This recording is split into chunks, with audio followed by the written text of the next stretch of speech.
¿Logran escucharme, jóvenes? Discúlpese, disculpe, profesora. ¿Aló? Sí, te escucho. Se le escucha un poco bajo, profesora. No, voy a poner. ¿Ahora Mm, sí, ya está mejor. mejor? Sí, ¿Seguro? mejor. Sí, sí. Oh, perfecto. Ya, gracias. A ver, jóvenes, vamos a... mm, ya, vamos a compartir la pantalla.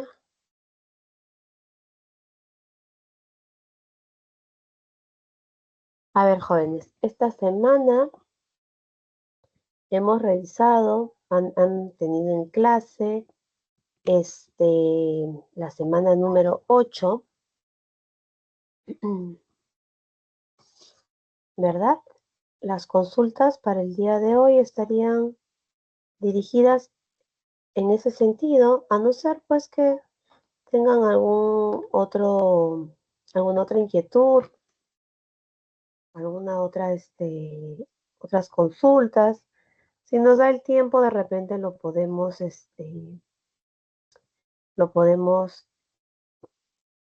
desarrollar.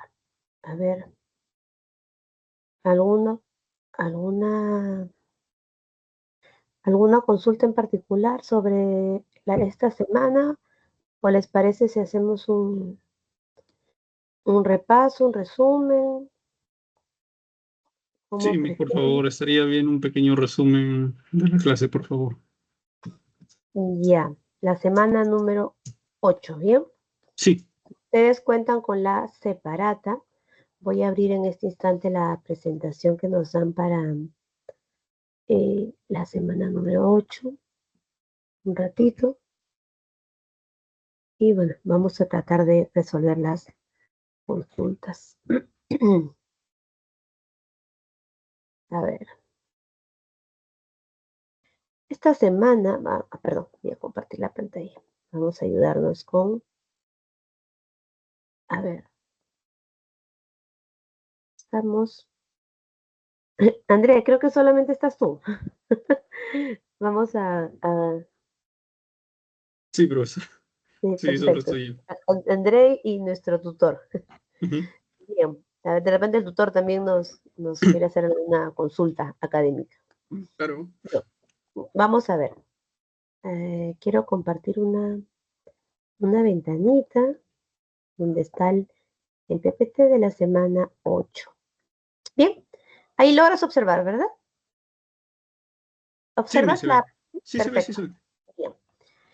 A ver, recordemos un poquito. Esta semana que hemos tocado temas de coordinación química y al final pues se revisó un poco del sistema inmunológico. ¿Por qué era importante? ¿Recuerdas la coordinación química? Recordemos por qué era importante que en los organismos, independiente de que sean plantas, animales, vertebrados, ¿no? Animales y todo lo demás, ¿por qué crees que es importante que haya una coordinación? Porque la coordinación, como cuando vamos a ir a una reunión, ¿no? Nos ponemos de acuerdo, te bajas en tal sitio, en tal paradero, tú caminas a la derecha o a la izquierda y ahí llegas. De lo contrario, si tú le das malas indicaciones, pues uno llega al sitio, ¿no? Al sitio indicado. Entonces, gracias a la coordinación, lo que nos permite regular los organismos, nuestro organismo, los diferentes organismos, entonces es posible la vida. Sin regulación, sin coordinación, pues no existiría la vida. Bien, por ejemplo, estás acá sentado, este, André, ¿no? ¿André? Sí. Sí, sí, sí.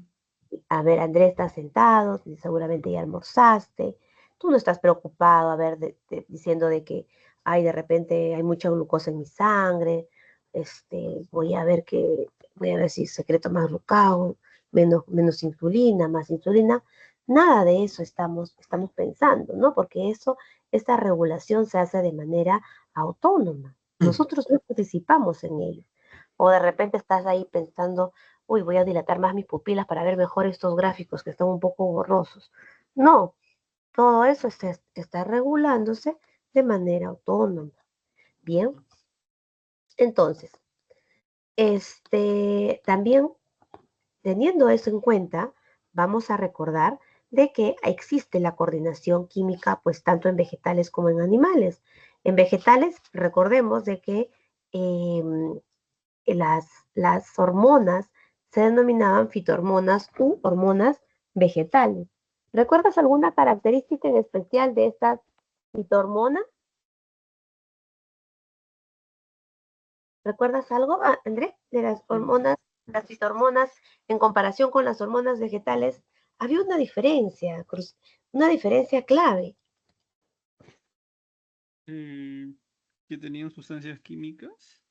Bueno, que son sustancias, son mensajeros químicos, sí, pero la gran diferencia en las hormonas vegetales con las hormonas animales es que las hormonas vegetales se van a formar en cualquier parte de la plantita.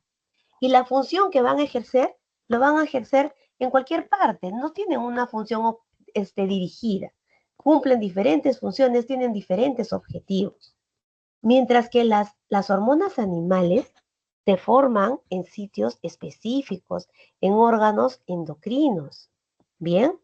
Y Disculpe, cumplen. disculpe la Ujú. interrupción. Entonces, en pocas palabras, las fitohormonas que se producen en los vegetales, por ejemplo, si funciona tanto como para que el vegetal tenga un tamaño exacto de crecimiento, al mismo tiempo también puede servir para, no sé, combatir algún germen o cosa por el estilo. Bueno, con Oh, respecto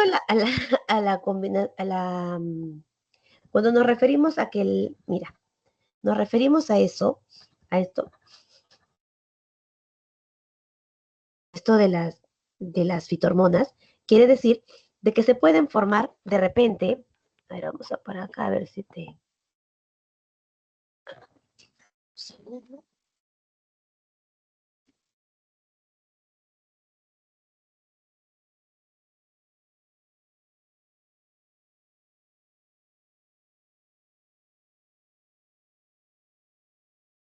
A ver, vamos a ver.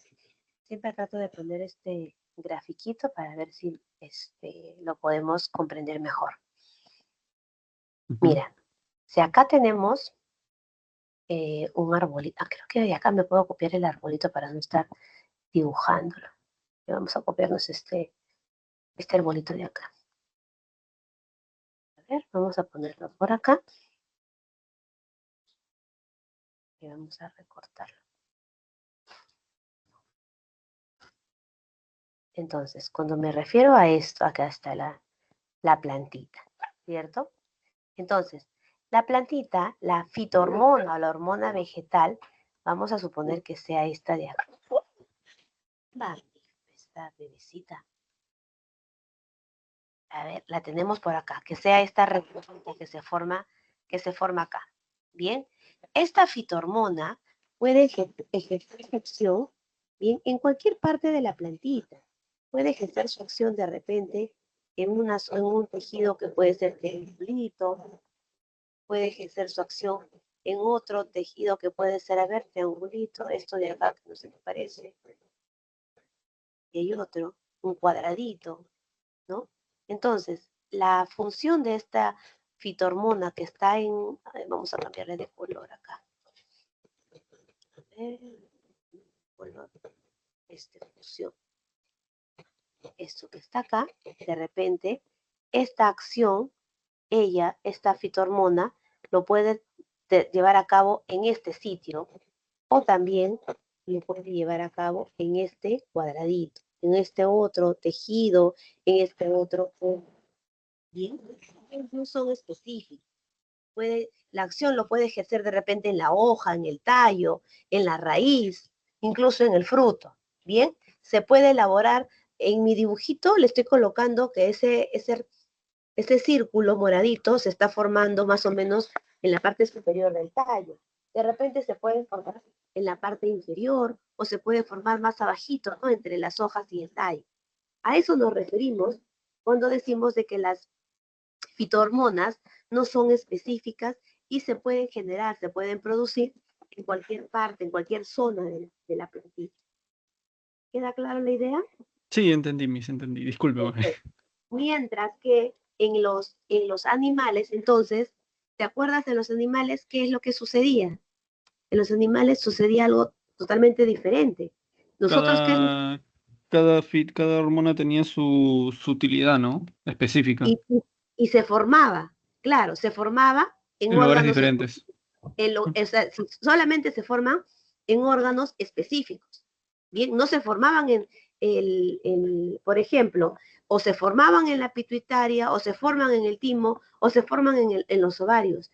Y las hormonas que se forman en los ovarios van a ejercer su acción en un determinado sitio. Por ejemplo, en los ovarios para producir las hormonas femeninas, ¿cierto? Las hormonas que se formaban en los ovarios.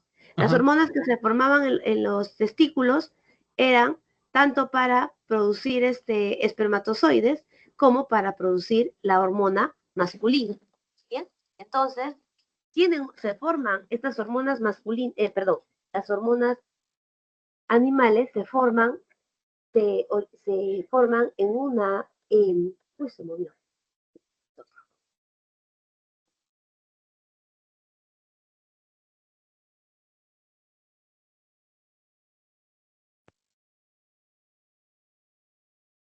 Vamos por acá.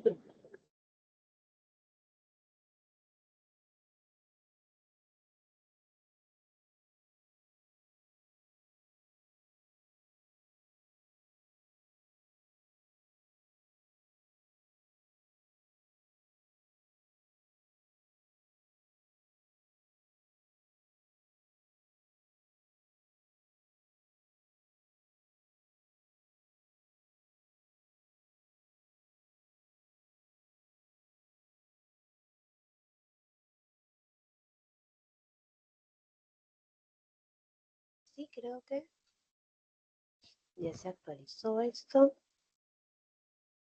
Vamos a ver si está funcionando el audio. Ahí está. Estamos bien.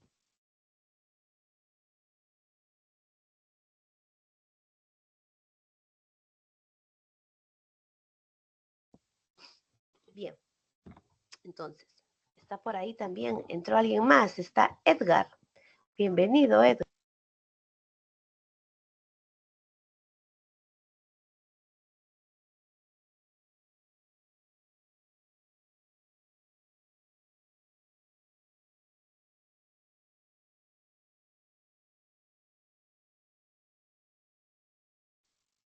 Bien, estábamos repasando, ¿cierto? En dónde está la diferencia entre la principal diferencia entre las hormonas vegetales y las hormonas animales. Las hormonas vegetales producidas en diferentes en cualquier parte de la plantita, mientras que las hormonas animales pues, tenían órganos especializados en donde se producen estas hormonas animales. Entonces,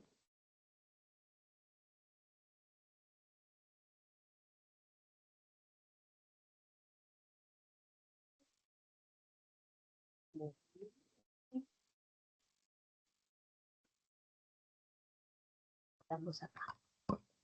Entonces, en las hormonas animales sabemos que son producidas en glándulas y hay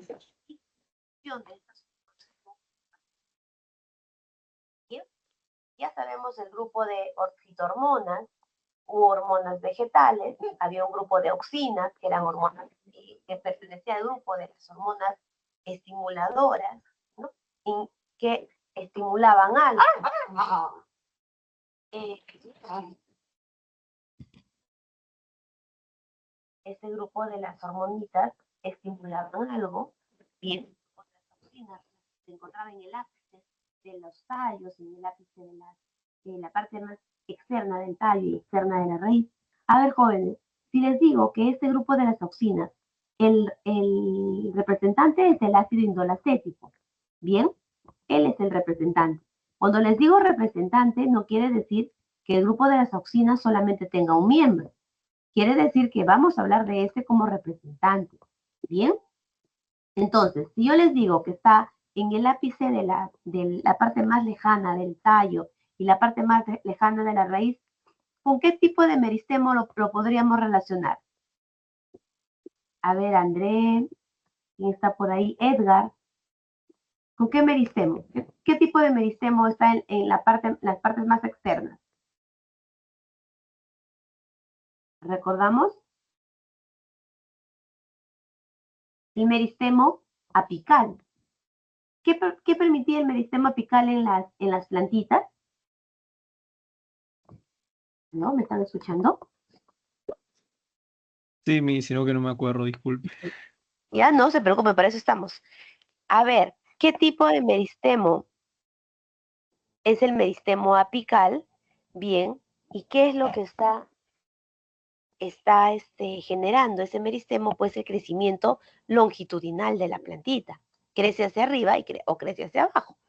Si estamos hablando del crecimiento, entonces se está estimulando una gran cantidad de división celular. Bien, entonces eso es lo que en resumen, pues, para qué estaría estimulando este grupito de auxinas. Repito, el representante es el ácido indol acético, por eso acá les ponen IAA. El otro grupito es bueno, antes de que se me pase, en el grupo de las auxinas también producen las respuestas fototróficas y geotróficas. Fototróficas es con respecto al crecimiento de la plantita en relación al sol. A ver, si acá tenemos el sol, ahí está el sol. El sol cuando crece, ¿se acerca o se aleja del sol? Perdón, la plantita cuando crece, ¿se acerca o se aleja del sol? El tallito. El tallo, a ver, cuando crece el tallo, ¿se acerca o se aleja del sol? Se acercan. Se acerca. Entonces decimos que el tallo tiene un fototropismo positivo. Bien, decimos que el tallito tiene un fototropismo positivo. El tallo, fototropismo, el símbolo más ahí está, positivo. Y la raíz, cuando crece, ¿se acerca o se aleja del sol? Cuando La es raíz, negativo, se aleja. positivo, se aleja, No, claro. la raíz cuando crece se está acercando, se está alejando del sol. Se aleja. Se aleja. Entonces decimos que la raíz tiene fototropismo negativo. Negativo. ¿Bien? ¿Queda clara la idea? Sí, mismo. Ese es el fototropismo. También de eso está relacionado, pues, las auxinas. Relacionemos las auxinas. Está en el ápice de los tallos, la parte más lejana del tallo y de la raíz. Entonces, está permitiendo que la plantita crezca a lo largo. Bien. Con respecto al geotropismo. Geotropismo. A ver, por acá vamos a poner el núcleo de la Tierra. Que esto sea el núcleo de la Tierra. Ay, que este sea el núcleo de la Tierra. Vamos a ponerle un color marroncito.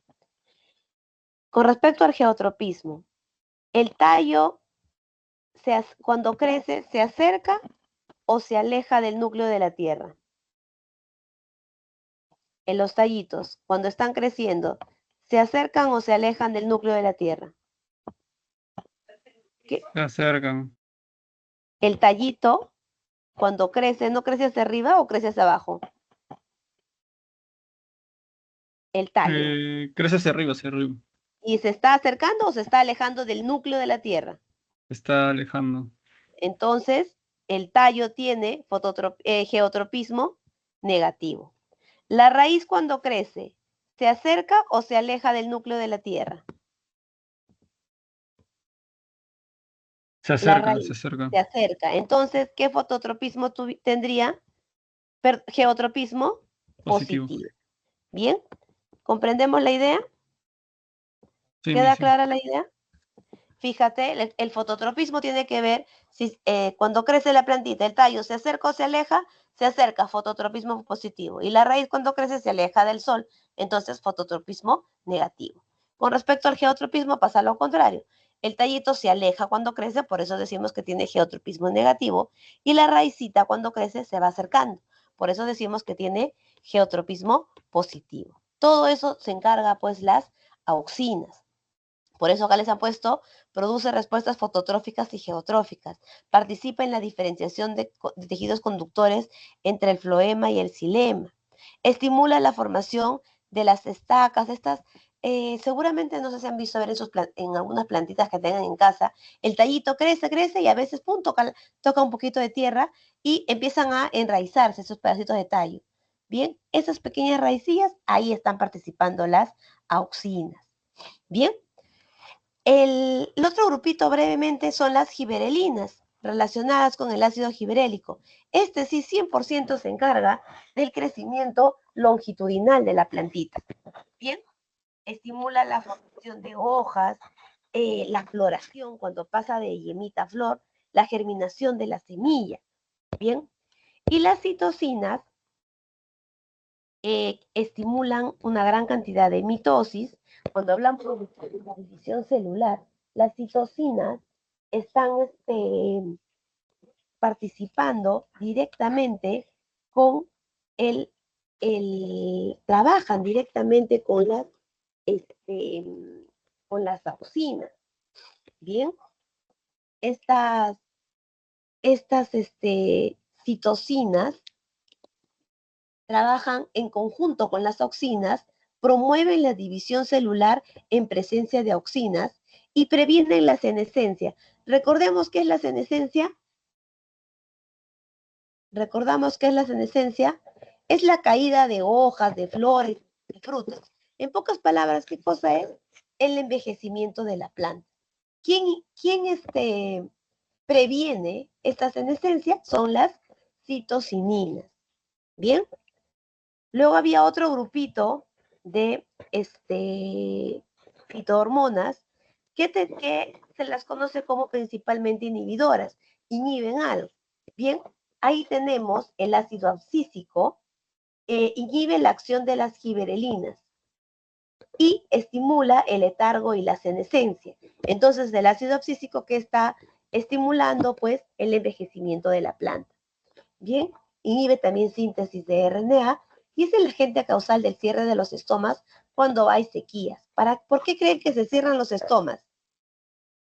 Cuando hay sequía, ¿por qué creen que se cierran los estomas? Esas ventanitas que se encuentran en el envés de las hojitas. Para mantener la humedad adentro. Para no perder el agua, justamente lo que acabas de decir, para no perder el agua. Y las auxinas también se encargan de estas auxinas se encargan de la formación del etileno, de otra fitohormona o otra hormona vegetal que lo estamos viendo acá. Bien, entonces, ¿quién promueve también la formación del etileno? Las auxinas. El etileno, aunque no lo crean, se demostró que las plantas sintetizan etileno. Este etileno es un producto secundario del metabolismo de los frutos, que cumple funciones como estimular la maduración de los frutos, inhibe el crecimiento de la raíz y es responsable de la senescencia acelerada. Senescencia acelerada, ¿cuándo, jóvenes? Por ejemplo, este ejemplo siempre lo pongo en clase para que se quede la idea de la senescencia acelerada. Ustedes de repente en la mañana han ido a clases, ¿no? Y probablemente su mamá les ha puesto, ustedes mismos han colocado un plátano en su mochila. Y ya viene el primer descanso a las 10 y algo, 9 y algo, sacan ese plátano y el plátano ya está con la pared marrón. Es más, si deciden comer el plátano, está como una mazamorra, ¿no? Ahí hay una senescencia acelerada, miren, sumamente rápido. Pasaron solamente un par de horas de repente y ese platanito ya prácticamente parece una mazamorra de plátano. Disculpe, ¿Bien? ¿cómo se le llama eso? ¿Senescencia? ¿Senescencia? ¿Algo así?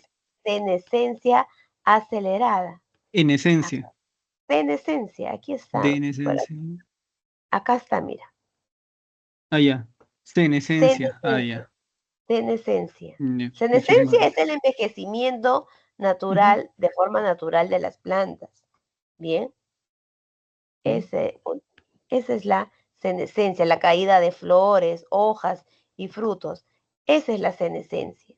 Bien, solamente que en algunos casos, pues la senescencia es acelerada. En este caso, pues principalmente hablando del, la presencia del etanol. Vamos a poner otro colorcito acá. Ahí está. A ver, vamos a poner esta definición. Senescencia, caída de hojas, flores, frutos. En pocas palabras, es el envejecimiento de la planta, que de manera natural se va a llevar a cabo. Envejecimiento de la planta. En pocas palabras, ¿no? Caída de hojas, flores y frutos. Ahí está, la senescencia. Bien, acá les ponen este ejemplito. En la separata les han puesto otro. Proceso de abscisión de una hoja cuando una hojita se ha caído. Bien, este cuadrito de acá vamos a hacerlo un poquito más grande. Aquí está. A ver. Uy, nos fuimos de frente al otro. Aquí estamos. Cuando, a ver, al momento cuando todavía está en semilla, al momento de germinación, ¿quiénes están presentes? Las giberelinas. Bien, aunque creo. Sí, estamos bien. Quiero ver un ratito su PDF. En el PDF tiene un dibujito, un poquito más elaboradito. A ver,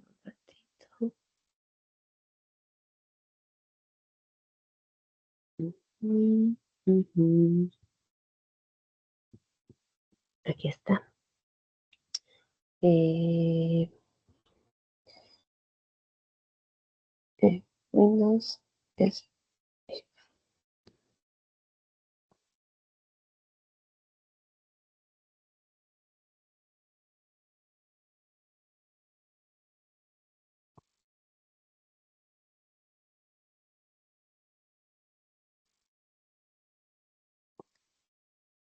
Quiero recortar esto de acá. Listo. Acá lo tienen mejor.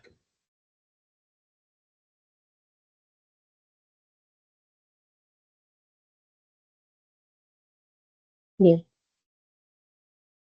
A ver, en el proceso de germinación, ¿quién está en gran parte, casi el 100%? Las giberelinas. Luego, cuando esta plantita ha seguido creciendo hasta llegar a la madurez, encontramos presencia de giberelinas, auxinas y citoquininas o citocininas. Cuando ya va a empezar el proceso de floración, todavía están al 100% las giberelinas, las auxinas, las citocininas, pero hay un pequeño porcentaje del etileno, claro. ¿Por qué? El etileno, ¿en qué va a contribuir? Al desarrollo de los frutos. Cuando ya está la plantita en esta etapa de desarrollo de los frutos, empieza a disminuir la concentración de giberelinas, de auxinas, pero están al 100% las citocininas y el etileno. Y en el proceso de abscisión, ya cuando se caen las hojitas, están presentes el etileno y el ácido giberélico. Y cuando ya encontramos la formación de las semillas, la plantita ya está en semillas, ahí encontramos 100% el ácido giberélico. Bien, y eso es lo que podríamos recordar de este proceso eh, de coordinación química. Gracias a esta coordinación química que hay en los vegetales, pues la plantita puede llevar a cabo todas sus actividades. Bien, ¿queda claro? Edgar, André, ¿queda claro? Sí, Miss. Sí. Sí, profesora. Edgar, ¿está bien todo? ¿Claro? Sí, profesora. ¿Alguna duda? No. No, seguro, si no yo voy a preguntar, ¿eh? A ver, sigamos. Rapidito vamos a ver el sistema endocrino humano.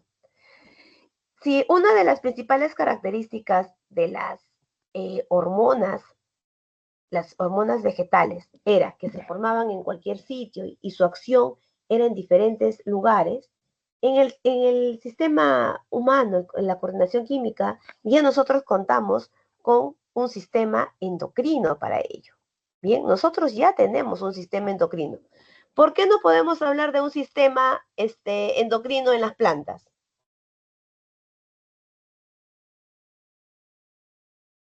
¿Por qué, jóvenes? Porque no Mm, estamos hablando de órganos. En plantitas no hablamos de órganos. Hemos dicho que en las plantitas las fitohormonas se están formando en cualquier parte. Bien. En cambio, en el ser humano, en los animales, contamos con órganos endocrinos que se encargan, pues, de generar las hormonas.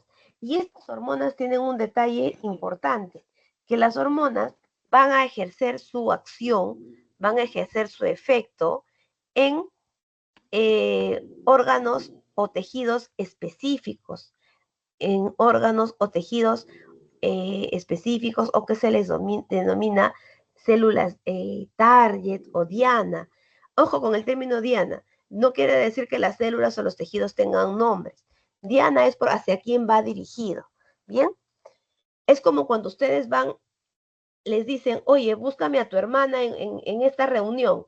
Ustedes van a ir y pueden haber varias chicas de diferentes edades, pero ustedes están buscando a su hermana. Bien, tienen a alguien dirigido. Pero esa hermana, vamos a suponer que la hermana no sé, puede tener un nombre cualquiera, pero para ustedes en ese momento, ¿qué sería su objetivo, su órgano diana? Bien, independiente, no es que las células o los órganos tengan nombres, así se le conoce. El tejido o el órgano sobre el cual la hormona va a ejercer su acción. Ahora, las hormonas hemos dicho que se generan o se forman en órganos específicos, ¿bien?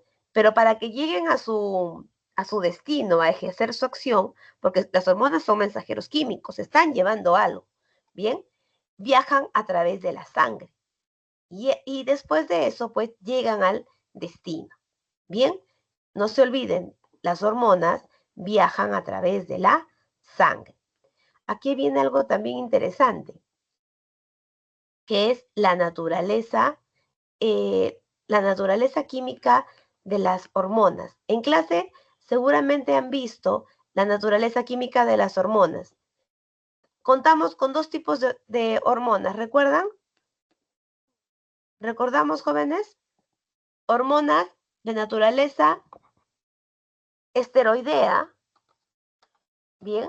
Porque se derivan de un esteroide, no de un asteroide, se derivan de un esteroide que es el colesterol. Bien, se derivan del colesterol, las hormonas sexuales, las hormonas suprarrenales, entre otros. Y luego tenemos las hormonas de naturaleza proteica, que son la mayoría de las hormonas, pero estas hormonas proteicas, la mayoría son las que están conformadas de una serie bastante amplia, grande de aminoácidos. Ahora, sabemos que hay dos tipos de hormonas por su estructura química, las hormonas proteicas y las hormonas esteroideas. Acá, ¿cómo ingresan las hormonas? Ya sabemos que viajan a través de sangre. Una vez que se produce, estas hormonas viajan a través de la sangre.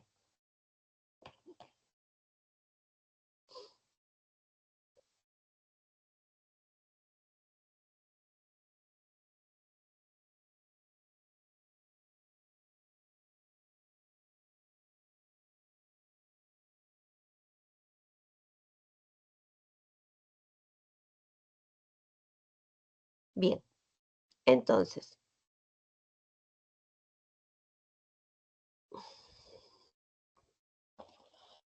tenemos lo siguiente.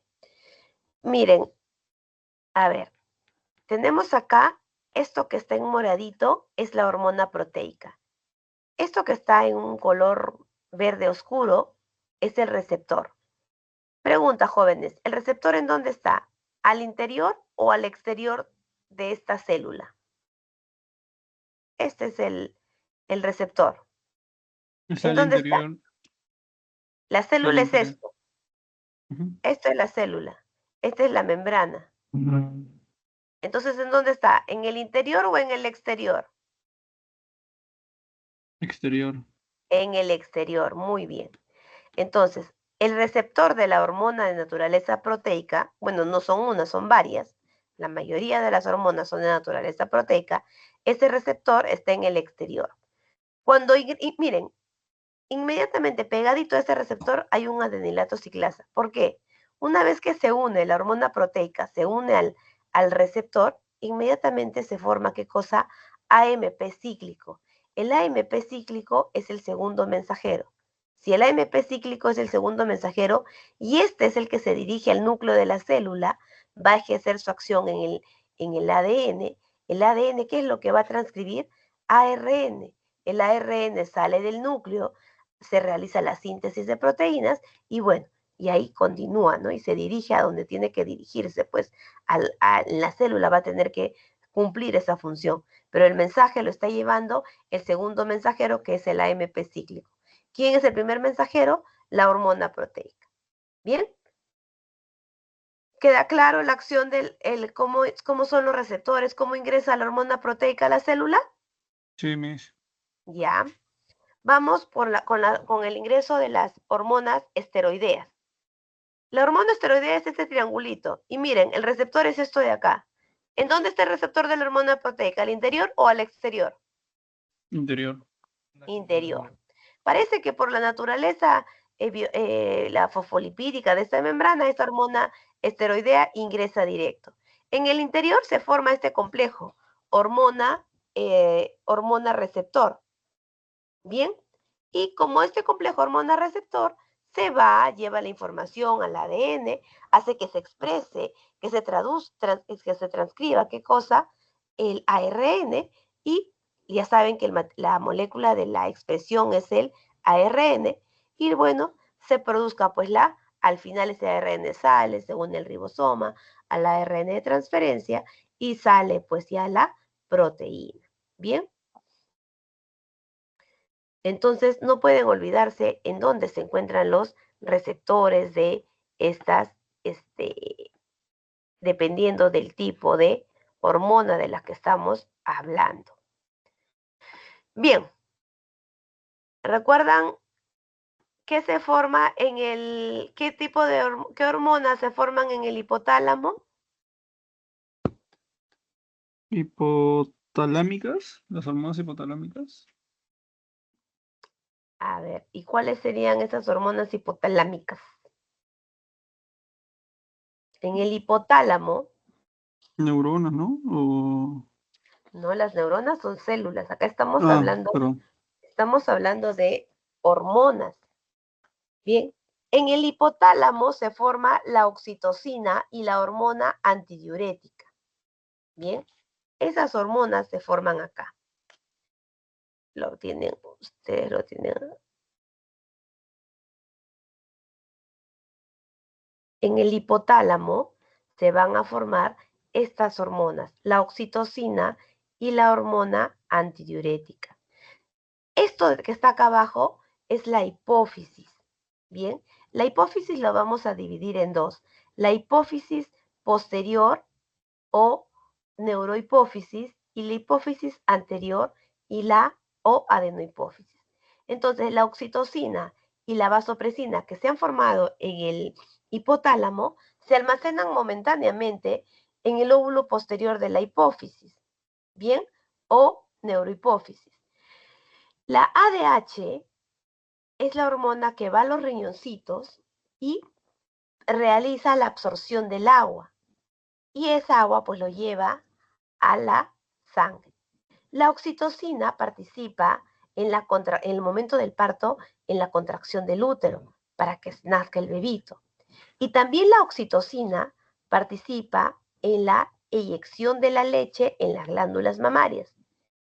Repito, la oxitocina que se ha formado en el hipotálamo participa en la eyección de la leche, bien, en la expulsión. Es una acción mecánica, no es la formación. Vamos al otro lado de la hipófisis. A este otro lado. 1, 2, 3, 4, 5. En el óvulo anterior de la hipófisis o denominada adenohipófisis.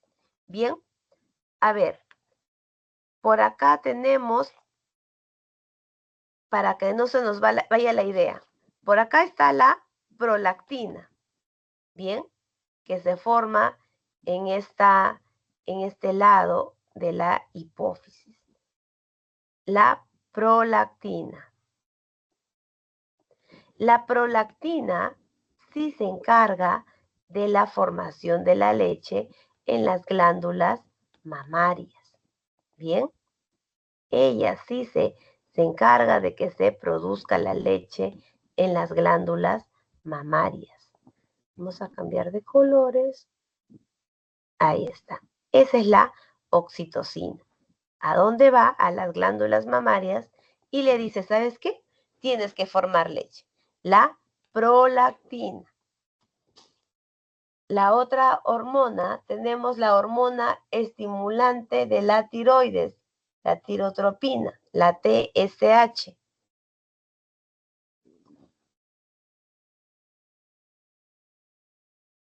Tirotropina. Hormona estimulante de la tiroides. Bien, esta estimula la formación de la tiroxina en la tiroides. Luego tenemos la ACTH. Esta hormona adrenocorticotropina o corticotropa. ¿Qué hace esta hormona? Esta ACTH estimula la formación de cortisol en la glándula adrenal. Bien. Luego tenemos la hormona de crecimiento u hormona somatotropina. A nivel de los huesitos y del músculo, ¿qué es lo que hace? Estimula el crecimiento. Bien, si de repente les preguntan, ¿no? En el examen, una madre que está preocupada que su niño no crece y le quieren hacer un descarte hormonal, ¿qué concentraciones tendrían que buscar? ¿De qué hormona creen? Para ver el crecimiento de ese niño. ¿Qué hormona buscaría? El Somatotrofina. Ajá, O somatotrofina. Somatotropina. Yo lo tenía como somatotropina, que estimula el crecimiento en tamaño de los huesos, del músculo que acompañan a los huesos. Bien. Por otro lado, ¿qué pasó?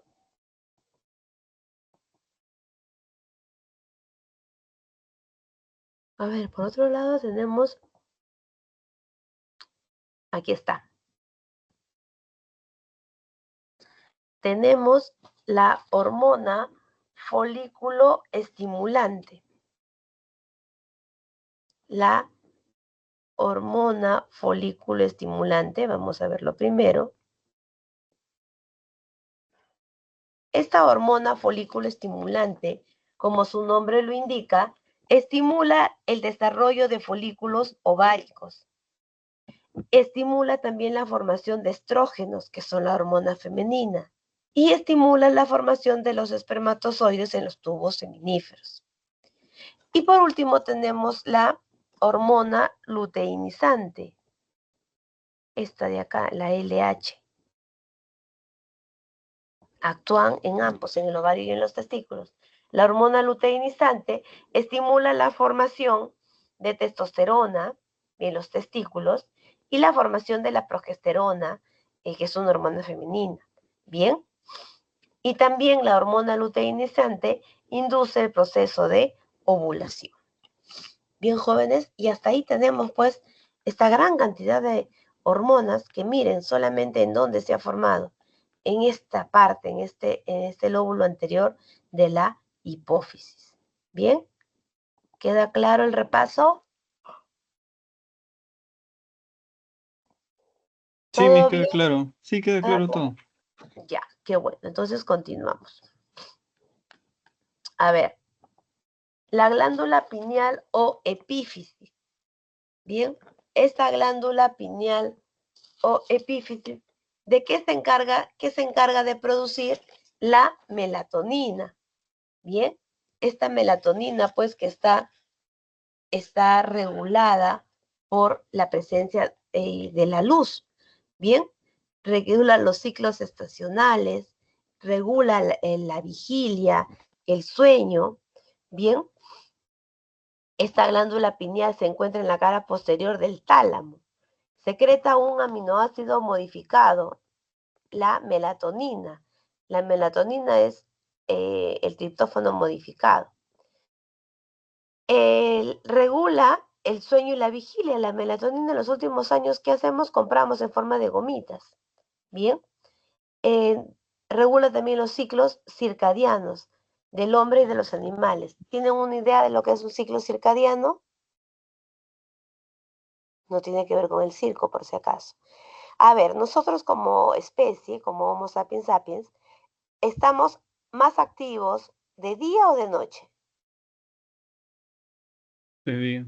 De día. Y en la noche, tarde, noche, lo utilizamos para descansar.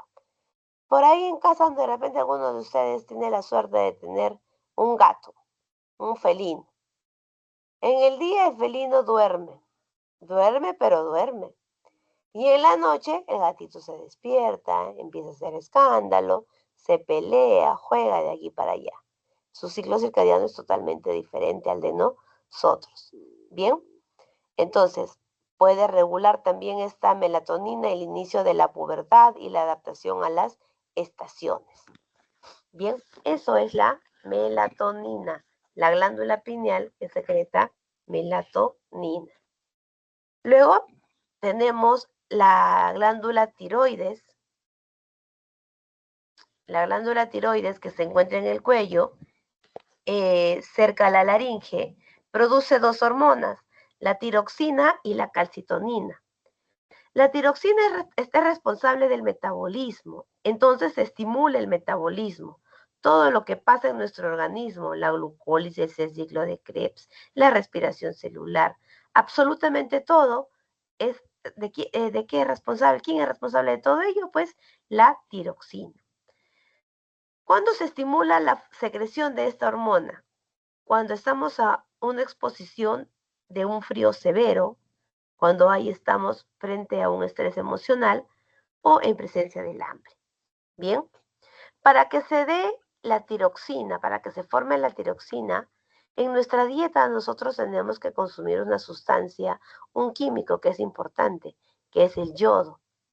Bien, de lo contrario, pues, nuestra tiroides no estaría funcionando bien con respecto a la formación de la tiroxina y todo efectivamente nuestro metabolismo pues se vería afectado. La calcitonina interviene en la regulación del calcio. Es una hormona hipocalcemiante. ¿Eso qué quiere decir? Que disminuye la concentración de calcio en la sangre. Bien.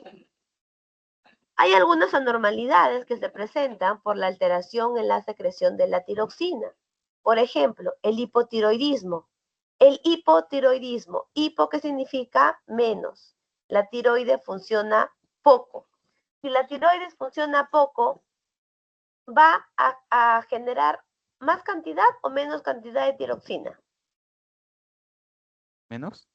Menos, muy bien. Cuando se genera menos tiroxina, ¿qué es lo que pasa? En los niños se conoce como el cretinismo. No es que los niños sean cretinos, así se conoce. Tiene como consecuencia un retardo mental y un retardo físico y no hay un desarrollo adecuado de los niños. Cuando esta tiroxina disminuye en un adulto, hablamos de que se presenta el mixedema. Bien, que se da pues caracteriza con pereza mental y física. Ahora, ¿qué hemos dicho? Que la tiroxina es importante en el metabolismo. Si estamos diciendo que esta tiroides se está trabajando muy poquito, entonces hay poca tiroxina, ¿qué es de esperar? Que estas personas adultas que tienen mixedema sufran de obesidad. Como hay poca tiroxina, no se pueden procesar los nutrientes y se acumula. ¿Bien? Y otra cosa que ya la habíamos visto era el bocio, que es la inflamación de la glándula tiroides, ya que queda poco contenido pues de tiroxina o quedará pues una que otra por ahí y la glándula pues se inflama con la finalidad de poder captar la poca cantidad de yodo que puede existir ahí. Bien, la otra que tenemos es la hipertiroides. Cuando cuando la tiroides funciona mucho, funciona poco. El hipertiroidismo, ¿Mucho? cuando funciona mucho. Y si funciona mucho, ¿qué es lo que va a producir? Bastante, ¿qué? Estamos hablando de la tiroxina. Bien, eso trae como consecuencia a las personas que tienen hipertiroidismo, se caracterizan porque tienen un nerviosismo constante, eh, son hiperactivos, hay una irritabilidad y hay un metabolismo elevado. Es por eso que las personas que tienen eh, hiper, em, hiper, hipertiroidismo, bien, como hay bastante tiroxina, bien, eso también trae consecuencias. Por ejemplo, las personas son nerviosas, tienen hiperactividad, irritabilidad y el metabolismo está acelerado. Son personas bastante finitas. Bien, hay exoftalmia, que es la salida del globo ocular, aumento de la frecuencia cardíaca y de la frecuencia respiratoria. Eso es el hipertiroidismo. Bien, a ver, seguimos. Voy a compartir esta otra pantallita.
Se me fue el micro, aquí está.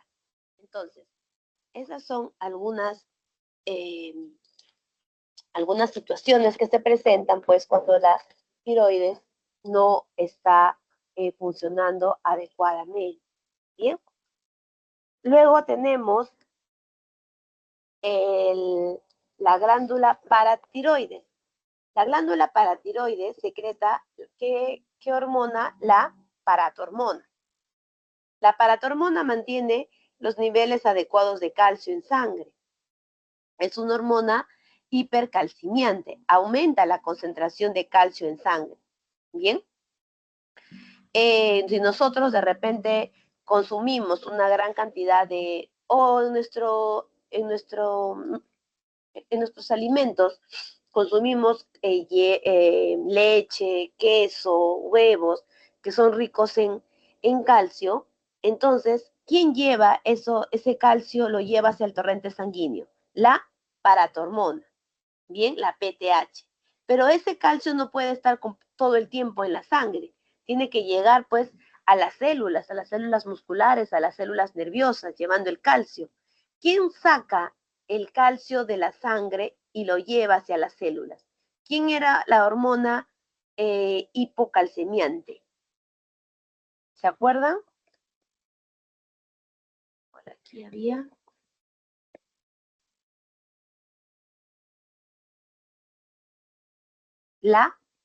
¿Recuerdan? La calcitonina. La calcitonina saca el calcio de sangre y lo lleva pues a las diferentes células. También lo lleva a nuestros almacenamientos de excelencia del calcio. ¿Quién es nuestra reserva por excelencia de calcio en nuestro cuerpo? ¿Qué parte de nuestro cuerpo es la que se encarga de ser una reserva de calcio? ¿Los huesos? Los huesos. Entonces, ¿quién lleva el calcio de nuestro sistema digestivo? Si es que hemos comido mucho calcio, tenemos una gran cantidad de calcio, ¿quién lo lleva hacia nuestros huesos? ¿Quién? Aquí está. ¿Quién lo saca? La, ¿Quién lo saca? A ver. La calcitonina. calcitonina. Muy bien. Pero si de todas maneras seguimos teniendo calcio en el torrente sanguíneo, ¿a dónde lo lleva? La calcitonina lo puede llevar al riñón. Ahora, si nos falta calcio, podemos tomarlo de los huesos. Bien, entonces, ¿quién sacaría el calcio de los huesos? la calcitonina. ¿Quién aumenta la concentración de calcio en sangre? ¿Qué dice acá? Glándula de la paratiroides. ¿Cómo se llama esa glándula? La PTH. PTH. ¿Es la paratormona? Claro, la PTH. Si nosotros si no consumimos alimentos ricos en calcio, la PTH tiene que sacar el calcio de donde sea. ¿De dónde lo saca? De nuestros huesitos. A ver, por acá.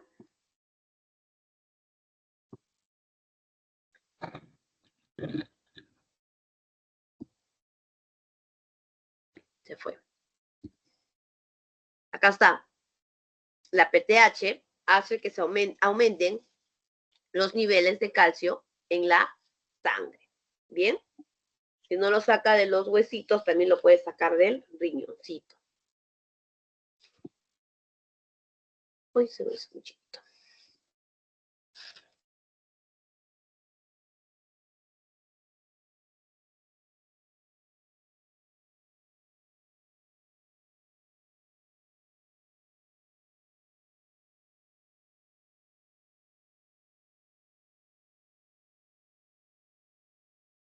Bien, seguimos.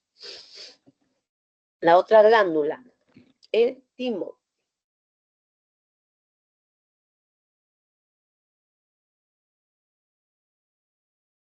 El timo es esta glándula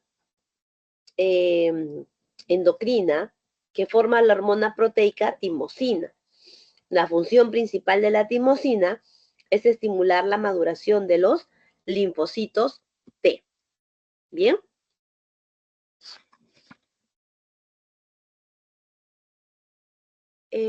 A ver, voy a dejar esto para después. Primero prefiero hablar acerca del páncreas. Bien, y después hablamos de las glándulas suprarrenales o adrenales. A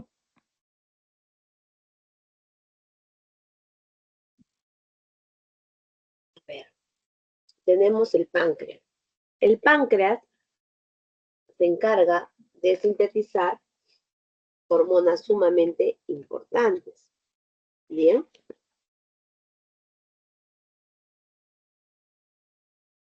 A ver, el páncreas se encarga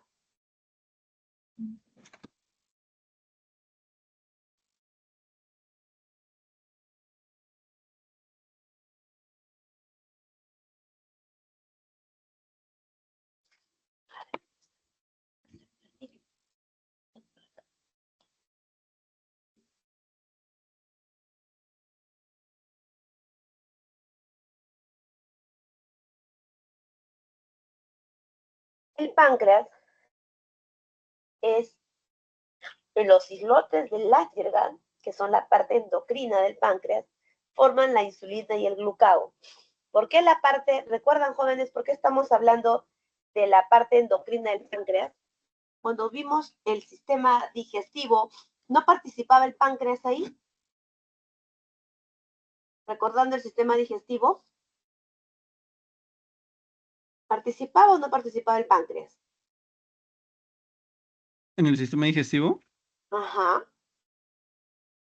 Sí, sí participaba, ¿no? Sí, sí participaba. ¿Qué cosa le daba lo que llegaba al duodeno? Llegaba a las sales biliares del hígado y llegaba al jugo pancreático del páncreas. Pero también en esta oportunidad vamos a ver la parte endocrina del páncreas. Bien, los islotes de Langerhans es la parte endocrina. Y ahí se forman dos hormonas, la insulina y el glucagón. Ajá. Bien, Glucagón se llama. glucagón, así es. Ok. El glucagón se forma en las células alfa, por eso les ponen acá, células alfa. El glucagón es una hormona hiperglicemiante. ¿Eso qué quiere decir? Que aumenta las concentraciones de glucosa en sangre. Y la insulina se forma en las células beta. Bien. Y es una hormona hipoglicemiante. ¿Eso qué quiere decir? Que disminuye las concentraciones de glucosa en sangre. Por eso hay problemas cuando las personas no pueden, tienen pocos receptores de repente para la insulina o simplemente no pueden producir insulina.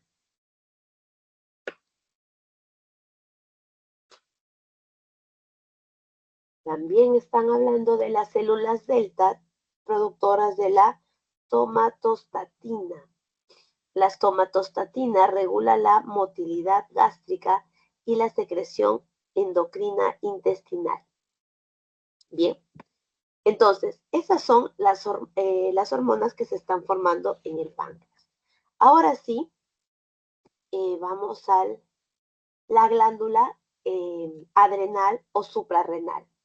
Para comenzar, la glándula adrenal o suprarrenal que se encuentra encima del riñón tiene dos capitas, la corteza y la médula. Está acá. La corteza y la médula. Bien, para tener una idea de esto es algo así. Vamos a ayudarnos con esto, hacemos un dibujito. Por acá tenemos.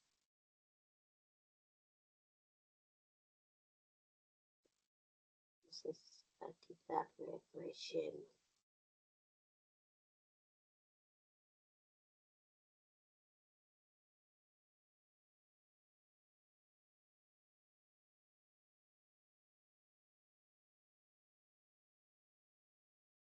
Y por acá hacemos otra.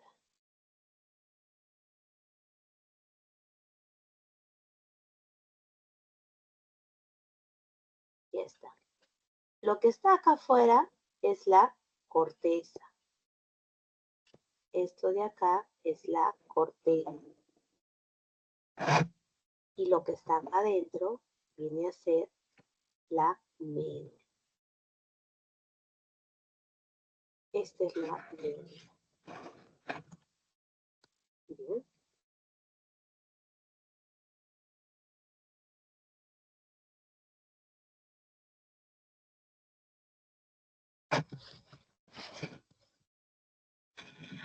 Ahí está.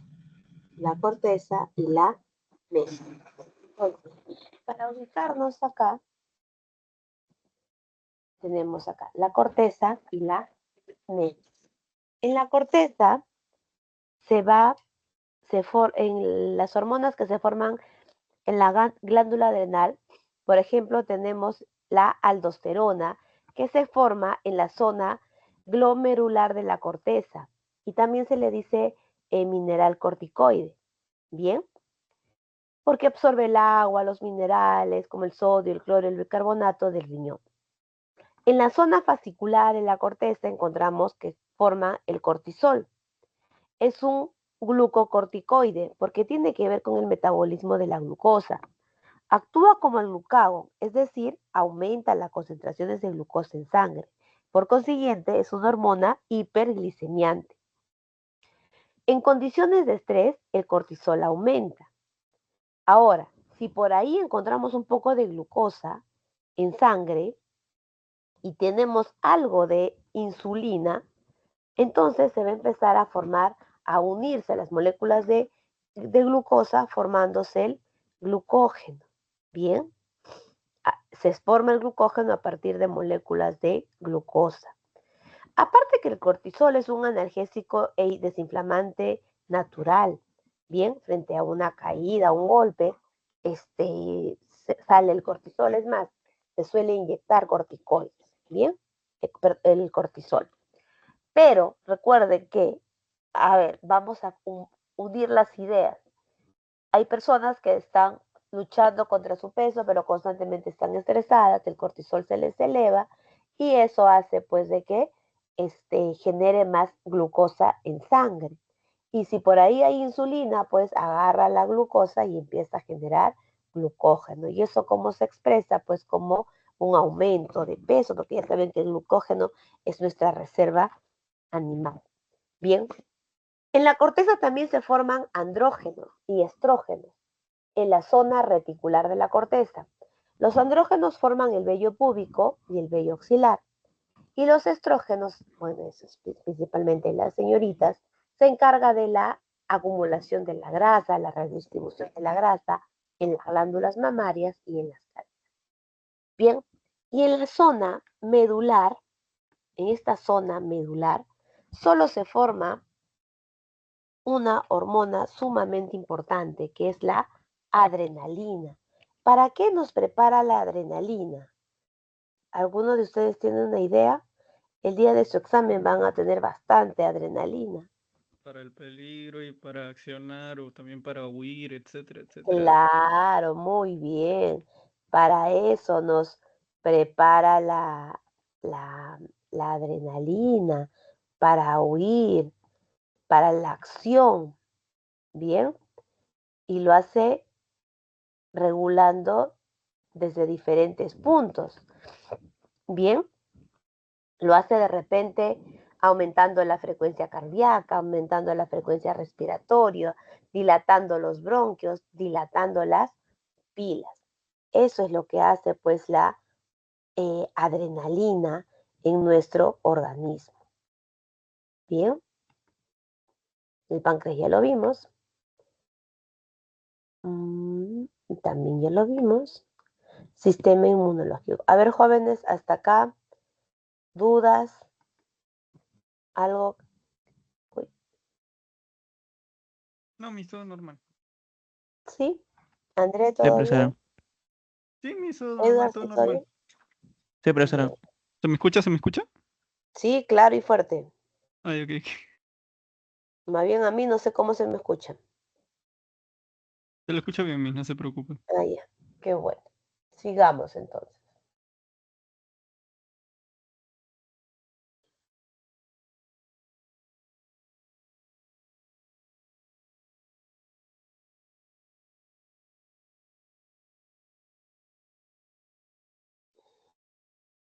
A ver. El sistema inmunológico. ¿Alguna idea para qué nos sirve el sistema inmunológico? ¿Será importante o no?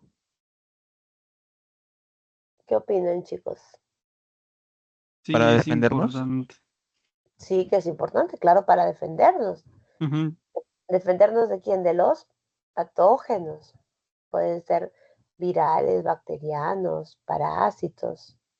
Bien, para todo ello, pues este sistema inmunológico, que es una red compleja de órganos, de células, nos protegen a nuestro organismo pues de infecciones. Bien, acá les colocan como los órganos del sistema inmunológico se denominan órganos linfoides.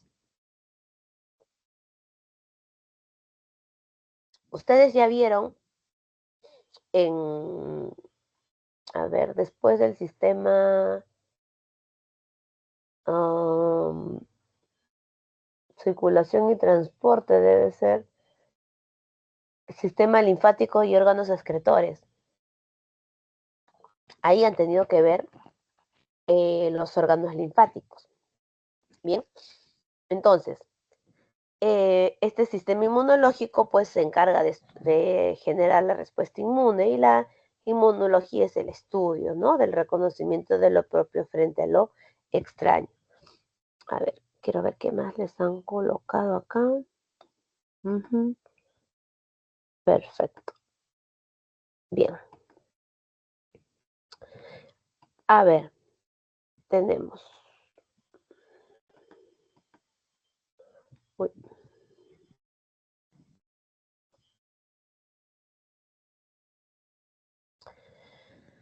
Órganos linfoides, el sistema que conforma el sistema inmunitario, pues vamos a hablar de órganos, de células. Órganos como la médula ósea roja, donde se da la formación de los linfocitos, los leucocitos, el timo, donde se encarga de madurar los linfocitos T, de linfocitos T que se han formado en la médula ósea. Los ganglios linfáticos, el apéndice y el vaso. Bueno, el apéndice, recuerden que es un órgano vestigial. Y el vaso, bueno, acá se da la inmunidad. Entonces, se destruye a los patógenos. Bien. Otros componentes del sistema inmunitario.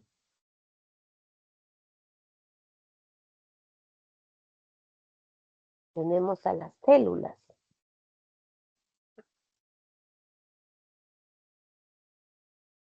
A ver.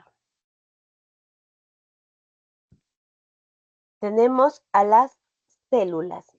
Las células las vamos a diferenciar entre las células granulocitas y las agranulocitas. Las células granulocitas, ¿dónde están? Por acá.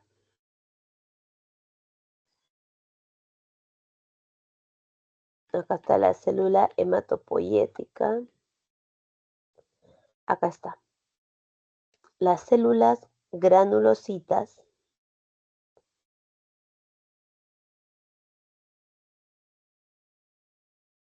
bien. Las células granulocitas son los neutrófilos, los basófilos y los eosinófilos. Los granulocitos son las células con núcleo más abundantes en la sangre. Fagocitan a los antígenos cuando estos ingresan en el cuerpo, y sobre todo si estos antígenos han sido recubiertos por anticuerpos, son más fáciles pues de reconocer. Por otro lado tenemos los agranulocitos. Ahí tenemos a los monocitos y a los linfocitos. Con respecto a los monocitos, acá está el monocito. Los monocitos, cuando se encuentran en los tejidos, bien, experimentan cambios físicos y morfológicos, y en ese momento se denominan macrófagos. Y por otro lado, otro grupo de células que son agranulocitos también, pero son los linfocitos. Los linfocitos B maduran en la médula ósea y luego, si es que tienen una exposición a algún antígeno, se transforman en células plasmáticas. Y estas células plasmáticas son las únicas que producen anticuerpos. Bien, en otras palabras, son los responsables de la inmunidad humoral. Ahora, los linfocitos T maduran en el timo y son responsables de la inmunidad celular, ya que atacan y destruyen directamente a los antígenos. Ahí hablamos de los linfocitos T asesinos. Bien. Suprimen la respuesta, hay linfocitos que suprimen la respuesta inmunológica global, denominados linfocitos supresores. Bien. Los linfocitos T maduran en el timo, atacan y destruyen directamente a los antígenos, ya hemos dicho, los linfocitos T asesinos. ¿Cómo entendemos esta maduración de los linfocitos T en el timo? Lo que sucede es que cuando nosotros nacemos tenemos un número de linfocitos que son obligados a quedarse durante 8 o 10 meses, nuestros 8 primeros 10 meses de vida, obligados en el timo. Y el torrente sanguíneo empieza a traer una serie de antígenos, bien, tanto propios como extraños. Y los linfocitos tienen que tener la capacidad de discernir, de escoger entre un linfocito, entre un antígeno que es propio o un antígeno extraño. El que no pasa la prueba, pues simplemente es eliminado. Bien, entonces, vamos a colocar algo que me interesa que recuerde.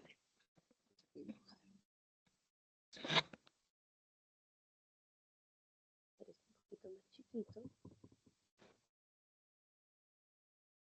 Y acá ponemos una nueva diapositiva.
Vamos a hacer un pequeño, solo nos vamos a demorar acá un ratito.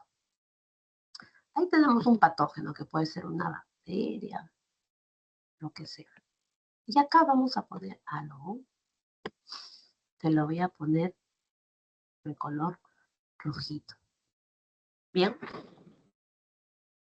La parte rojita que le pertenece al patógeno se llama antígeno.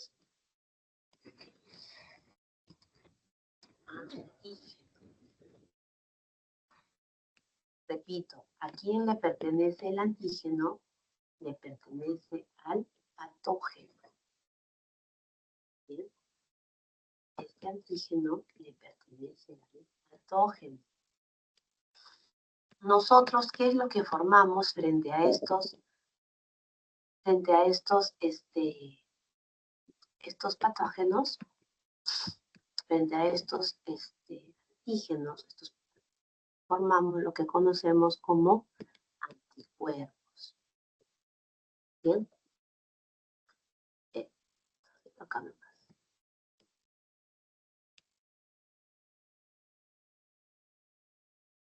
Este es nuestro anticuerpo. Nosotros formamos los anticuerpos. De manera sencilla, para este caso, vamos a dejarlo así. Bien, porque cuando veamos más adelante, el antígeno, en realidad, la definición de antígeno es cualquier sustancia, cualquier básicamente estructura proteica que hace que nuestro sistema inmunológico genere anticuerpos. Perdón, acá es anticuerpo. Entonces acá es anticuerpos. Entonces, nosotros, ¿qué es lo que producimos? Producimos los anticuerpos frente a la presencia de un patógeno, del antígeno de un patógeno. Luego ese anticuerpo lo presenta pues a una célula mucho más grande y se realiza pues la destrucción del patógeno. ¿Queda claro, jóvenes? ¿A quién le pertenece el antígeno? Le pertenece al André, Edgar, ¿a quién le pertenece ese antígeno? Uy, se fueron. No, no, aquí estamos. ¿Aló? Sí, te escucho. ¿A quién le pertenece el antígeno? Al patógeno, ¿no? Así es, muy bien. ¿Y a nosotros qué nos pertenece? ¿Qué es lo que nosotros producimos? Anticuerpos. O Así es, muy bien. Nosotros producimos los anticuerpos. Entonces, acá ya estábamos revisando las células, ¿no? Que conformaban, ya vimos los órganos del sistema inmunológico, vimos las células, bien, las células agranulositas, las granulositas, las agranulositas, ahí estaban los monocitos, por ahí también estaban los linfocitos T, por acá, linfocitos T. Bien, y los linfocitos T también se van a dividir en dos grupos. Los linfocitos,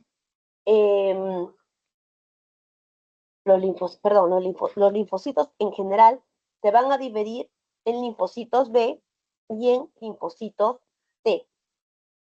Ya habíamos visto que los linfocitos B se maduran en la célula ósea roja. Linfocitos, uy, vamos por acá. Los linfocitos B se maduran en la médula,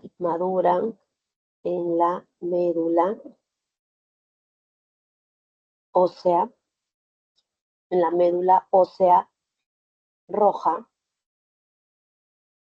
y luego de una exposición al antígeno se transforman en células plasmáticas.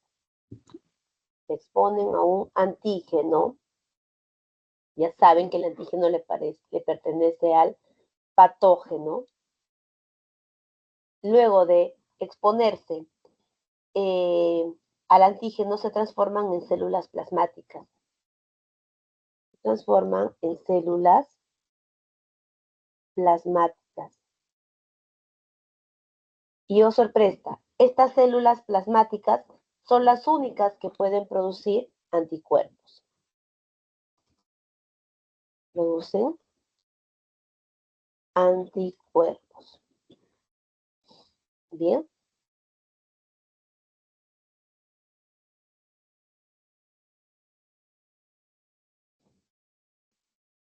Eso es así. Entonces, tenemos que los linfocitos B maduran en la médula ósea, bien, frente a la exposición de algún antígeno, se convierten en células, se transforman en células plasmáticas, y estas células plasmáticas son las únicas capaces de formar anticuerpos.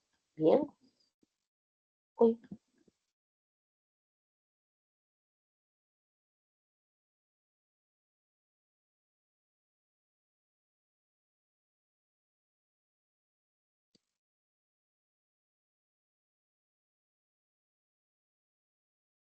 Me está muy rarita.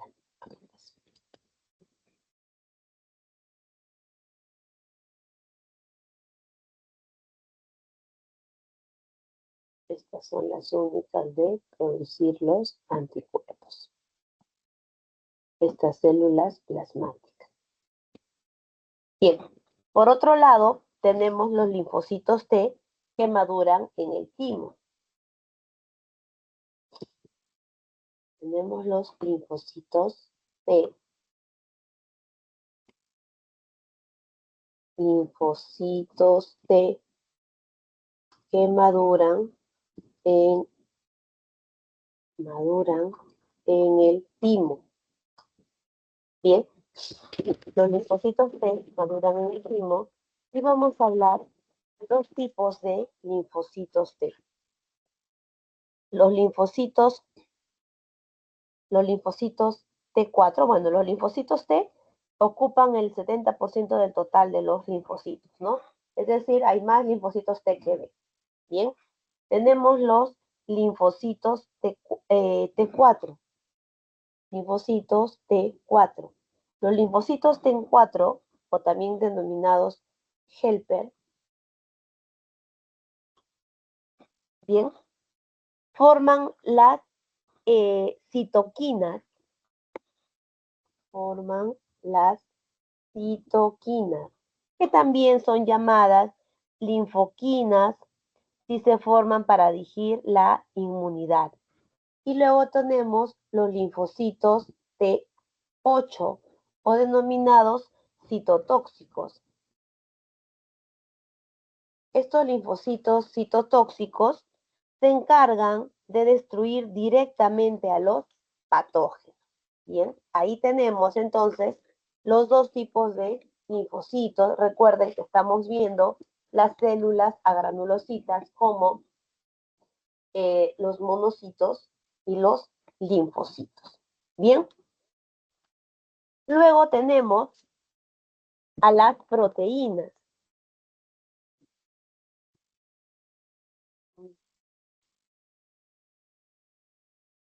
Las proteínas creo que no las he colocado acá. A ver, vamos a ver si tenemos las proteínas. Proteínas del sistema inmune. En las proteínas del sistema inmune tenemos, bueno, la mayoría se encuentra en el plasma sanguíneo. Los anticuerpos se combinan de manera específica con un tipo de antígeno y, bueno, posteriormente, ¿qué es lo que viene? Su eliminación. Las citoquinas son compuestos solubles, son responsables en la mayor parte de la respuesta inmunológica. Si son secretadas por los linfocitos se llaman linfoquinas y si son secretadas por los monocitos se denominan monoquinas. Las proteínas del complemento forman una familia de compuestos y si a esto le sumamos las inmunoglobulinas, actúan para producir una respuesta inmunológica adecuada. ¿Eso qué quiere decir? Una vez que el anticuerpo se haya unido específicamente a su antígeno, por consiguiente a su patógeno, bien, las proteínas del complemento pueden unirse al complejo que ya se ha formado y de esta manera facilitan que las células inmunológicas lleven a cabo la fagocitosis o causen la lisis o la muerte de las células infectadas. Bien, acá hay algo interesante. La característica de nuestro sistema inmunológico, características resaltantes, es que tienen la capacidad de recordar, tienen una memoria inmunológica, la especificidad en la respuesta inmune y tiene una capacidad interesante, una capacidad que se conoce como capacidad sui generis, que puede discriminar lo propio y lo extraño. Bien. A ver, Con respecto a los tipos de inmunidad, ahí está muy bonito, probablemente ya lo han visto. Yo prefiero usar mi grafiquito que lo hago más rapidito y podemos participar todos. A ver, tenemos dos tipos de inmunidad. La inmunidad celular. Inmunidad celular. En la inmunidad celular no participan los anticuerpos. Los anticuerpos. Si no participan los anticuerpos, ¿quiénes son responsables acá? Los linfocitos T8 o los linfocitos citotóxicos. Bien. Y por otro lado tenemos la inmunidad humoral. En la inmunidad humoral, aquí sí participan los anticuerpos. Y tenemos dos tipos de inmunidad humoral.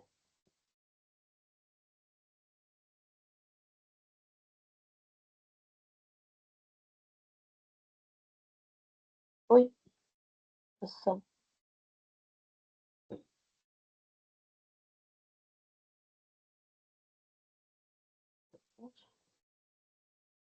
Inmunidad humoral. Tenemos dos tipos de inmunidad humoral. Tenemos la inmunidad humoral activa. Inmunidad humoral activa.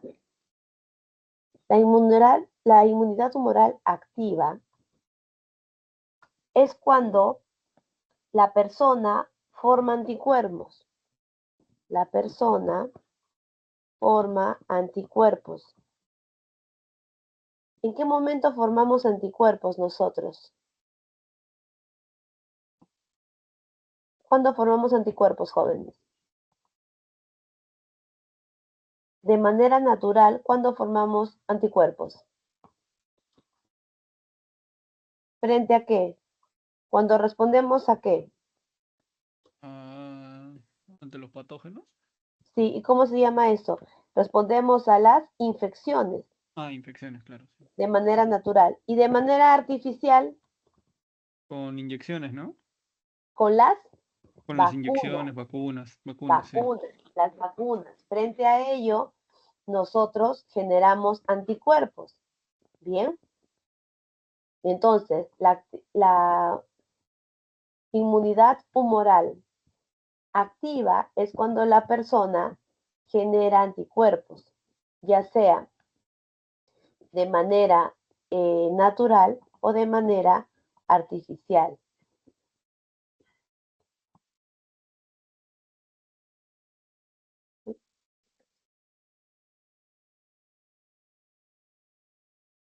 ¿Está? Y luego tenemos la inmunidad humoral pasiva. Si es pasiva, ¿a qué le suena? Si en la activa la persona formaba anticuerpos, en la pasiva la persona ¿qué hace? Recibe los anticuerpos.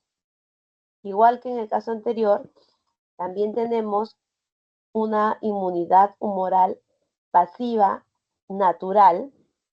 ¿Cuándo recibimos nosotros anticuerpos? ¿En qué momento de nuestra vida, de nuestra existencia?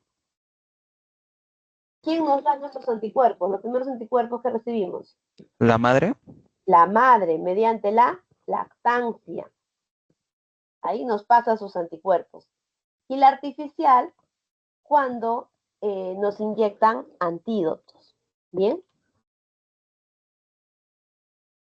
Antídotos. Estos antídotos, mejor dicho, la mordedura de repente de una serpiente, la picadura de una araña, actúan como un patógeno. Y los antídotos actúan como anticuerpos. Bien, y ahí tenemos pues los tipos de inmunidad. Ahí están. Sí. Paso por aquí.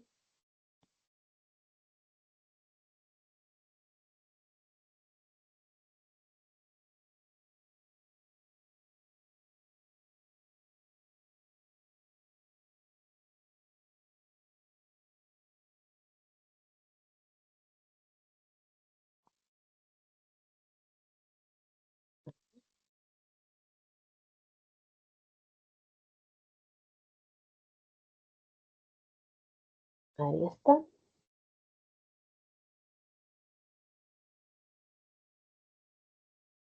Acá tenemos también la artificial.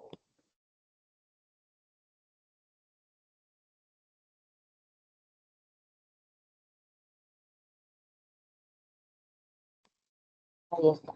Ahí tenemos entonces nuestros tipos de inmunidad. Bien, ¿queda claro, jóvenes? ¿Alguna otra duda? Hemos visto de manera bastante resumida la clase del día de hoy. No, Miss, es todo. Todo. Qué bueno. Entonces estamos bien. Más bien, muchas gracias. Ya. Vamos a ver qué hay. Si ya han llegado, han desarrollado los ejercicios, ¿cierto?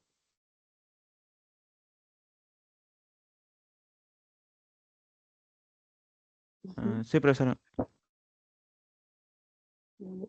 Han desarrollado los ejercicios, ¿cierto? A ver. mm,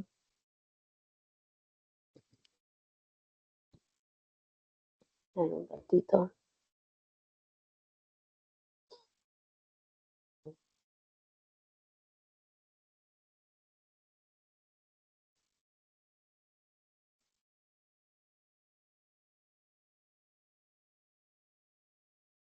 Ujú.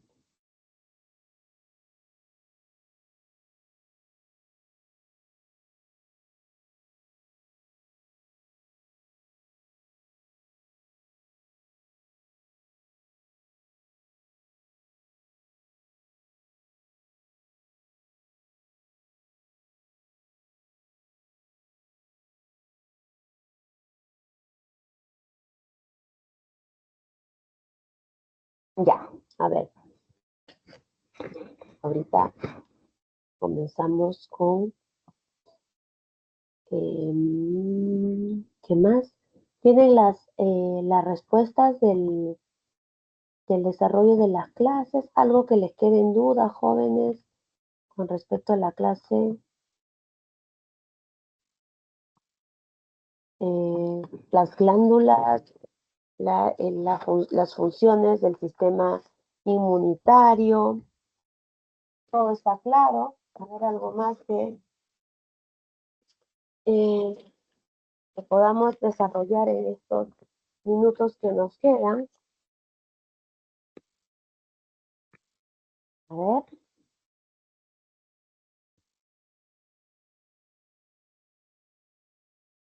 A ver, chicos, si tienen alguna duda de repente con los, con las respuestas del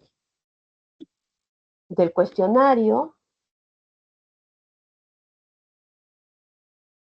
algo que les haya quedado en duda.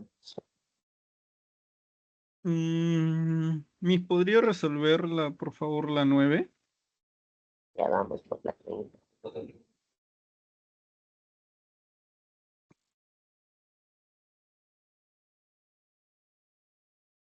A ver, pregunta número 9.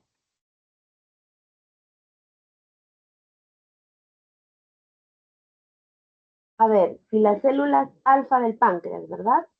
No son Ujú. funcionales, entonces el proceso metabólico que se vería afectado, ¿cuál sería?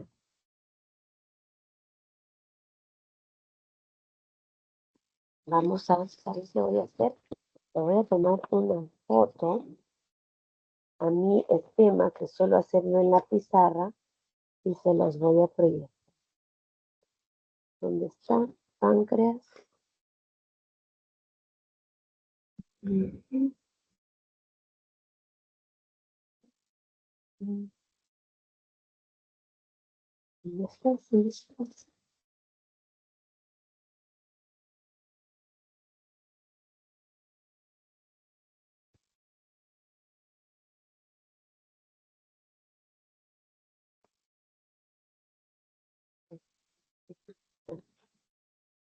Ok,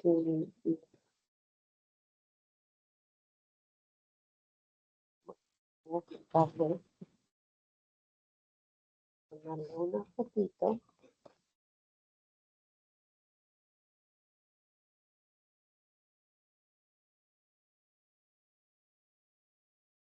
A ver, vamos a tomarle una fotito acá. A ver.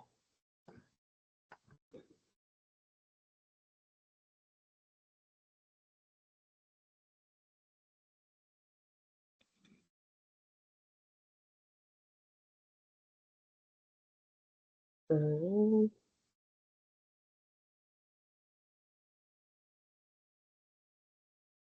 está. Ya, para poder responder con un grafiquito esta pregunta. Dame un segundito. Ah,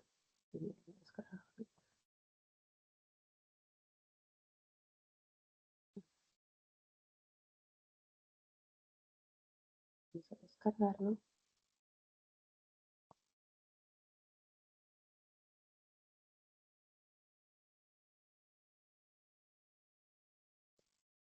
A ver,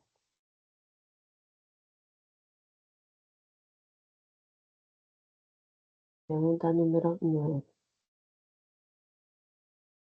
Intercambios mi supergráfico de descargas.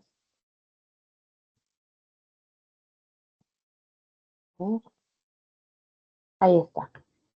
A ver, jóvenes, ¿qué es lo que estamos observando acá?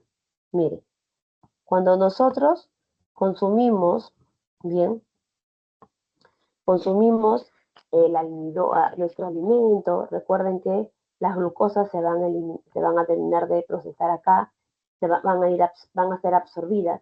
¿Qué hormona va a hacer que la glucosa salga de acá y se vaya a sangre? El glucagón. Y la sangre va, va a tener una gran concentración de glucosa. Están observando mi gráfico, ¿verdad?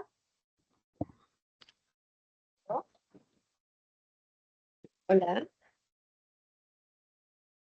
Sí, sí, Jóvenes. lo estoy escuchando, disculpen, Ya. no, Ya. no, Miren, un poco lento entonces, está mi compu. quién disminuye la concentración de glucosa en la sangre? La insulina, y lo va a llevar a las células. Pero si aún hay mucha glucosa en sangre, la insulina lo va a llevar al hígado, ¿bien? El resto lo lleva al hígado y al músculo. Miren, hay tanta glucosa acá que la misma insulina se encarga de generar glucógeno, ¿bien? El glucógeno es nuestra reserva. Pero pasado un rato, de repente necesitamos más glucosa en sangre y ya tenemos hambre, bien, el glucagón saca esta glucosa que está acá, que todavía no se ha convertido en glucógeno, y lo lleva a sangre. Pero el glucagón también tiene la función, ¿no? De cortar las moléculas de glucógeno, de hacerlo más chiquito y generar las glucosas. Entonces, para poder resolver la pregunta 9, ¿dónde está? La pregunta 9 dice, las células alfa del páncreas no son funcionales. Entonces, el proceso metabólico que se vería afectado, ¿cuál sería?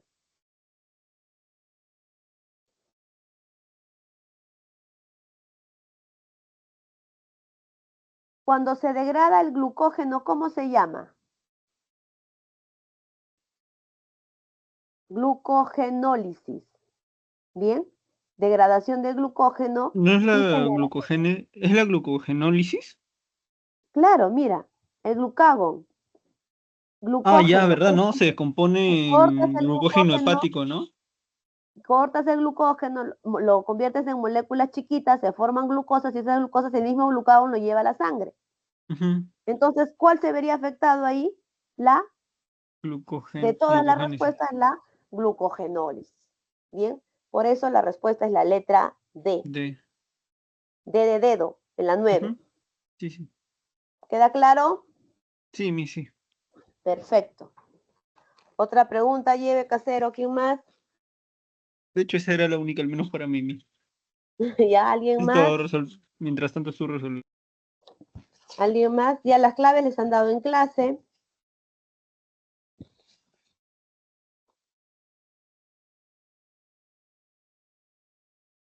A ver.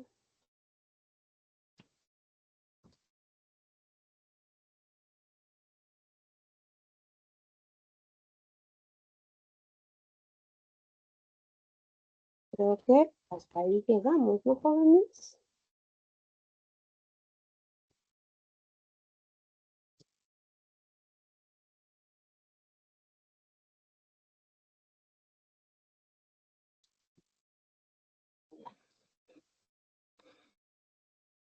A ver, vamos a preguntar si alguien más tiene dudas. El 15, en la 15, donde dice, dentro de los leucocitos o glóbulos blancos se encuentran los linfocitos T cooperadores, los cuales se encargan de. Los linfocitos T eran que destruían los antígenos de frente, ¿no? El citotóxico. Linfocitos T citotóxico, ¿recuerdas? Ujú. Había linfocitos T, los helper, los T4 y los T8. ¿Cuáles eran ¿Recuerdas? los que aniquilaban de frente al patógeno? Los citotóxicos, los linfocitos T8. Ay, ay. Ujú, directamente. Esos trabajan acá. ¿Quiénes participan acá? Los T8. En la inmunidad celular. No participan acá los anticuerpos, sino acá los encargados de destruir a los patógenos son los linfocitos T. En este caso, los linfocitos T8. Ay, ay. ¿Bien? Ujú. Ya.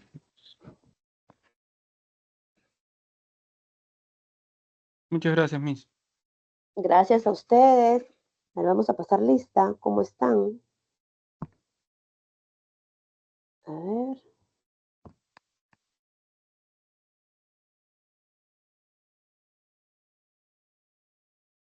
A ver. André y Edgar.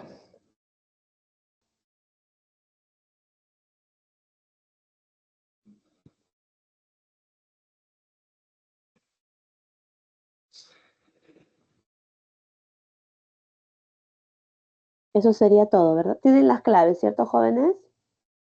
Sí, Miss. Ya. Muchísimas gracias nuevamente. Gracias a ustedes, jóvenes, con todo gusto poder apoyarlos en esta. Es mi primera vez que hago consultas académicas, pero he hecho como un resumen porque no me han preguntado mucho. Disculpe, no, Bien. sí, es No, que no, sí tenía está algunas bien. dudas. Está bien, pero espero que con el repaso ya se te hayan disuelto las dudas. Sí, sí, sí. Muchísimas gracias nuevamente, Miss.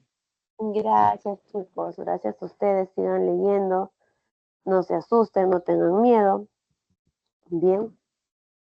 Vamos a esperar que nuestro tutor nos avise, nos dé la orden para cerrar la sesión. Creo que a las Ok. 5 termina, ¿cierto? Ujú. Bueno, siendo las 5, les agradezco nuevamente su gentil participación. Lean, estudien y muchas gracias por su participación. Nos encontramos hasta otra oportunidad. Pues, Miss, muchas gracias. Hasta luego, Edgar. Gracias a nuestro tutor.